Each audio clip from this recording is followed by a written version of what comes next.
പത്തനംമാറ്റിൻ്റെ കിടിലൻ എപ്പിസോഡിലേക്ക് എല്ലാവർക്കും സ്വാഗതം. അങ്ങനെ ജലജാകെ സങ്കടപ്പെട്ട് നിൽക്കുകയാണ്. കാരണം ചന്തുമോളുടെ അച്ഛൻ യഥാർത്ഥ അച്ഛൻ ആദർശല്ല അബിയാണ് എന്നുള്ള സത്യം അറിഞ്ഞത് മുതൽ ആകെ ഷോക്കായിട്ട് നിൽക്കുകയാണ്. ആ ഒരു സമയത്ത് അബി ജലജയ്ക്കൊരു സന്തോഷവും ആശ്വാസവും കിട്ടാൻ വേണ്ടിയിട്ടും ജലജയെ സോപ്പിടാൻ വേണ്ടിയിട്ടും ആദർശ് ജയിലിലാണെന്ന കാര്യം ജലജയോട് തുറന്ന് പറയുകയാണ്. എന്നിട്ട് പറയുന്നുണ്ട്, അതേ അമ്മയെ വിശ്വസിച്ചോ, ഇത് ഞാൻ വെറുതെ പറയുന്നതല്ല, ആദർശ് അവിടെ ജയിലിലാണ്. അവൻ ജയിലിലായത് കൊണ്ടാണ് ഇങ്ങോട്ട് അവന് വിളിക്കാൻ പറ്റാത്തത്. ഇതുവരെ ഇവരെ വിളിച്ചിട്ടില്ലല്ലോ. അവനിനി ഒരിക്കലും പുറത്തിറക്കാൻ പറ്റില്ല. കള്ളക്കടത്ത് അതുപോലെ പറ്റിക്കൽ ഇങ്ങനത്തെ കുറ്റം ഒക്കെ ചാർത്തിയിട്ടാണ് അവനെ ജയിലിൽ ഇട്ടിരിക്കുന്നത്. നാട്ടിലെ പോലെ അവിടെ നിന്നും അയാൾക്ക് രക്ഷപ്പെടാൻ കഴിയില്ല. ഇനി നമുക്കിവിടെ സുഖമായിട്ട് ജീവിക്കാം.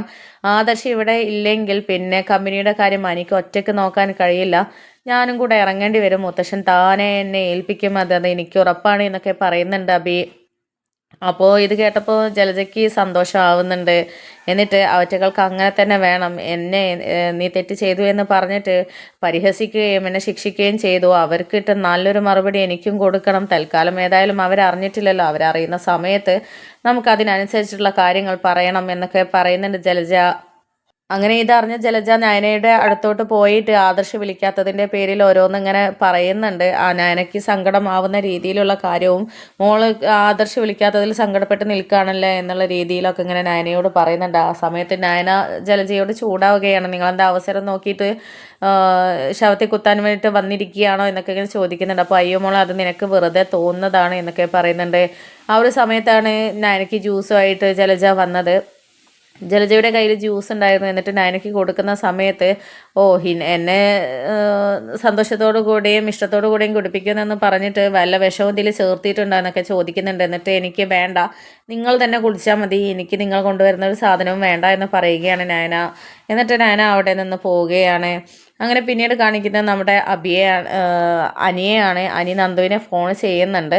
നന്ദുവിനെ ഫോൺ ചെയ്യുന്നത് നമ്മുടെ നന്ദുവിൻ്റെ വീട്ടിൽ രാത്രി എത്തിയ ശേഷമാണ്. എന്നിട്ട് നീ എന്താ ഈ സമയത്ത് ഫോൺ ചെയ്യുന്നത് എന്നൊക്കെ ചോദിക്കുമ്പോൾ, നീ ജനൽ തുറക്കും, ഞാൻ ഇവിടെയുണ്ട്, ഞാൻ നിന്നെ കാണാൻ വന്നതാണ് എന്നൊക്കെ പറയുന്ന സമയത്ത്, എന്നെ കാണാൻ ഈ രാത്രിയിലാണോ വരുന്നത് എന്നൊക്കെ ചോദിക്കുമ്പോൾ, പകല് എല്ലാവരെയും കാണുക വരുന്നത് എനിക്ക് വിലക്കാണല്ലോ, നാനേട്ടത്തി എന്നെ നിന്നെ കാണരുത് എന്നാണ് പറഞ്ഞത്, അതുകൊണ്ടാണ് ഞാൻ വരാതിരുന്നത്. നിന്നെ കാണാതിരുന്നപ്പോൾ എനിക്ക് എത്ര സങ്കടമുണ്ട് എന്നുള്ളത് അറിയാമോ?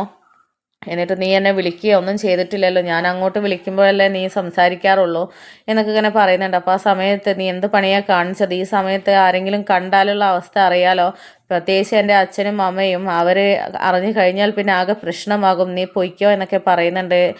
ജനൽ തുറന്നിട്ട് അനിയോട് സംസാരിച്ചിട്ട് നീ പെട്ടെന്ന് പോ, അനി ആരെങ്കിലും അറിഞ്ഞാൽ അത് പ്രശ്നമാകും എന്നൊക്കെ പറയുന്നുണ്ട്. ആ ഒരു സമയത്താണ് നമ്മുടെ കനകയും ഗോവിന്ദനും സൗണ്ട് കേട്ട് എഴുന്നേൽക്കുന്നത്. എന്നിട്ട് ആരാവിടെ എന്നൊക്കെ ഇങ്ങനെ ചോദിക്കുന്നുണ്ട്. അപ്പോൾ ഇത് കേട്ടിട്ട് നന്ദു, അയ്യോ അച്ഛനും അമ്മയും ഉണർന്നെന്നാണ് തോന്നുന്നത്, ഇനിയിപ്പോൾ ആകെ പ്രശ്നത്തിലാവുമല്ലോ, അനി നീ എങ്ങനെയെങ്കിലും രക്ഷപ്പെടാൻ നോക്കുക എന്നൊക്കെ പറയുന്നുണ്ട്. അപ്പോൾ അനി പതുക്കെ അവിടെ നിന്ന് പോകുന്നുണ്ട്. പക്ഷേ അനി പോയിട്ട് നേരെ വന്ന് കയറുന്നത് നന്ദുവിൻ്റെ മുറിയിലോട്ടാണ്.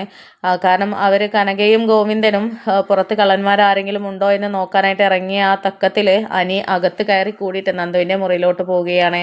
അങ്ങനെ നന്ദു ആണെങ്കിൽ അനിയെ കണ്ടാകാൻ ഞെട്ടിത്തരിച്ച് നിൽക്കുകയാണ്. എന്നിട്ട് നീ എന്ത് പണിയാണ് കാണിച്ചത്? നീ എങ്ങനെയെങ്കിലും രക്ഷപ്പെടല്ലേ വേണ്ടത്, ഇങ്ങോട്ടാണോ കയറി വരേണ്ടത്? അമ്മയും അച്ഛനും ഇങ്ങോട്ട് വന്നാൽ നീ കുടുങ്ങും എന്നൊക്കെ പറയുമ്പോൾ, അത് പിന്നെ ഞാൻ തൽക്കാലം കട്ടിൻ്റെ ചോട്ടിൽ ഒളിച്ച് നിന്നോളാം എന്നൊക്കെ പറയുന്നുണ്ട്. അപ്പോൾ ആ സമയത്ത് നീ എത്ര നേരമാണ് ഈ കട്ടിൻ്റെ ചോട്ടിൽ ഒളിച്ച് നിൽക്കാൻ പറ്റുക? കള്ളൻ കയറി എന്ന് പറഞ്ഞിട്ട് ഇനി അയൽവാസികളോട് വിവരം പറഞ്ഞു കഴിഞ്ഞാൽ പിന്നെ ആരെങ്കിലും വന്ന് അകത്തോട്ട് കയറി നോക്കിയാൽ ആകെ കുടുങ്ങും.